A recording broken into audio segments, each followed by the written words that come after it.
السلام علیکم میرے پیارے ریڈرز، کیسے ہیں آپ سب؟ امید کرتی ہوں سب خیریت سے ہوں گے اور امید کرتی ہوں کہ آپ کو یہ ناول بہت اچھا لگ رہا ہوگا۔ پیچھے کی آوازوں کو کائنڈلی اگنور کریں اور میری آواز پہ ذرا فوکس کریں۔ کیا کر رہی ہیں امی؟ کھانا کھا لیا آپ نے؟ زویا کمرے میں آئی۔ نہیں، ابھی تک تو نہیں کھایا، آج ناشتہ لیٹ کیا تھا اس لیے بھوک نہیں ہے۔ تم بتاؤ، تم نے کھا لیا؟ امی نے کہا۔ نہیں امی، میں بھی آپ کے ساتھ ہی کھاؤں گی، زویا بولی۔ اچھا چلو ابھی کھاتے ہیں، 10-15 منٹ تک۔ اچھا امی، وہ مجھے آپ سے کچھ کہنا تھا۔ زویا کا دل زور زور سے دھڑکنے لگا۔ بات تو میں امی کے ساتھ کر رہی ہوں مگر یہی نہ ہو امی مجھے جوتیاں مارنا شروع کر دے۔ بولو کیا بات ہے؟ وہ امی مستجاب بھائی کہہ رہے تھے مجھے کہ وہ ابرش کو پسند کرتے ہیں۔ زویا کی امی اسے گھورنے لگی۔ تم سے کب کہی اس نے یہ بات؟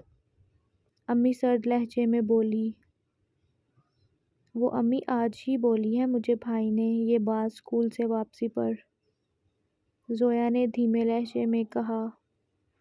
چلو جاؤ اپنے کمرے میں اور تم ان سب باتوں سے دور رہو ابھی، اور آنے دو اس مستجاب کو، اس کو تو میں بتاؤں گی۔ زویا منہ بناتی ہوئی اپنے کمرے میں چلی گئی۔ پہلے ہی پتا تھا مجھے کہ امی ڈانٹ کر بھیج دیں گی مجھے، کہا بھی تھا میں نے مستجاب بھائی سے، مگر اس گھر میں میری سنتا ہی کون ہے؟ زویا بڑبڑانے لگی۔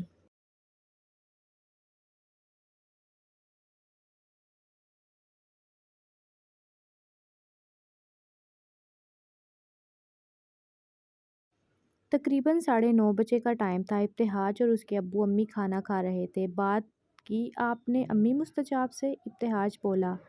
اس سے بات کیا کروں میں؟ اس کی نئی بات سنو تم، اس نے مجھ سے تو کہا نہیں، زویا سے کہتا ہے کہ امی سے جا کر کہو کہ میں ابرش کو پسند کرتا ہوں۔ یہ بات سن کر ابتہاج آگ بگولا ہو گیا۔ کیا؟ یہ کیا کہہ رہی ہیں آپ امی؟ مستجاب ہوش میں تو ہے؟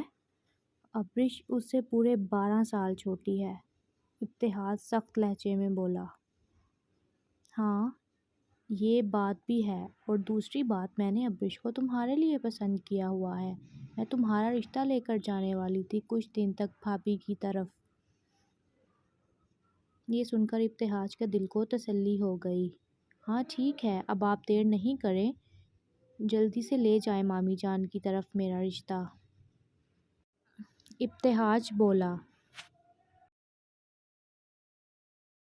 میرا بھی یہی ذہن ہے کہ ابتہاج کا ہم ابرش کے ساتھ رشتہ کریں گے، کیونکہ مستجاب اور ابرش کی عمر میں بھی کافی زیادہ فرق ہے۔ ابتہاج کے ابو بولے۔ میں نے سوچا تھا پہلے مستجاب کا رشتہ طے کر دیں، اس کے بعد تمہارا کر کے 2-3 ماہ کے بعد شادی کر دیں گے، مگر مجھے ایسا کچھ بھی ہوتا نظر نہیں آ رہا۔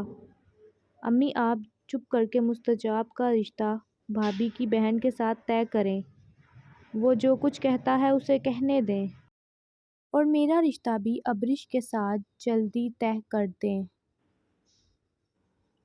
یہ کہہ کر ابتہاج اپنے کمرے میں چلا گیا۔ زویا کہاں ہے؟ وہ کہہ رہی تھی اس نے کھانا نہیں کھایا تھا، بلا کر لاؤ اسے، امی بولی۔ اتنے میں مستجاب بھی باہر سے آ گیا۔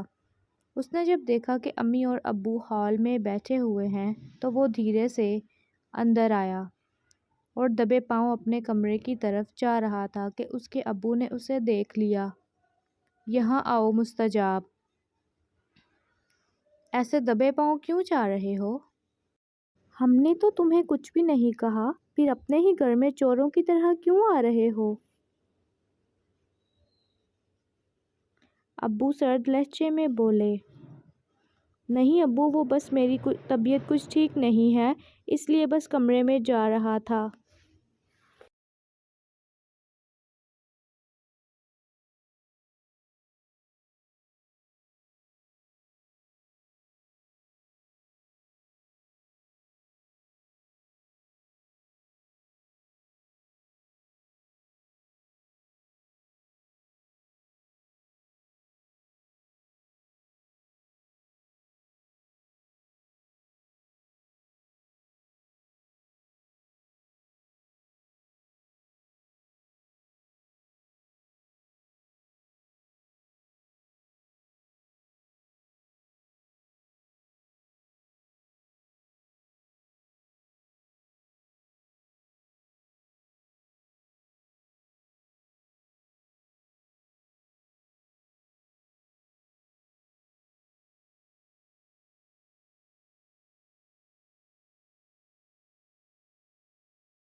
دوسری طرف بسمہ تھی جو ساری رات یہی سوچتی رہی کہ وہ کیسے ابتہاج کی محبوبہ کا پتہ کرے۔ وہ بہت بے چین تھی یہ جاننے کے لیے۔ کل اتوار ہے مگر مجھے اس کے آفس ایک بار چکر لگانا پڑے گا، تب ہی مجھے کچھ ملے گا۔ اس نے پلان بنایا کہ وہ صبح ہانیہ کی طرف جائے گی اور اسے لے کر آفس پہنچے گی تاکہ کل کو کوئی بھی بات ہو وہ ہانیہ پر ڈال دے گی۔ یہ منصوبہ بنانے کے بعد اسے کچھ حد تک سکون ملا اور وہ سو گئی۔ تو ریڈرز کیسی لگی آپ کو آج کی ایپیسوڈ؟ ساتھ والے گھر میں کنسٹرکشن ہو رہی ہے تو اتنا شور ہے کہ میں آپ کو کیا بتاؤں۔ پیچھے کی آوازوں کو پلیز اگنور کریں، ویڈیو کو لائک کریں، چینل کو سبسکرائب کریں۔ اللہ حافظ۔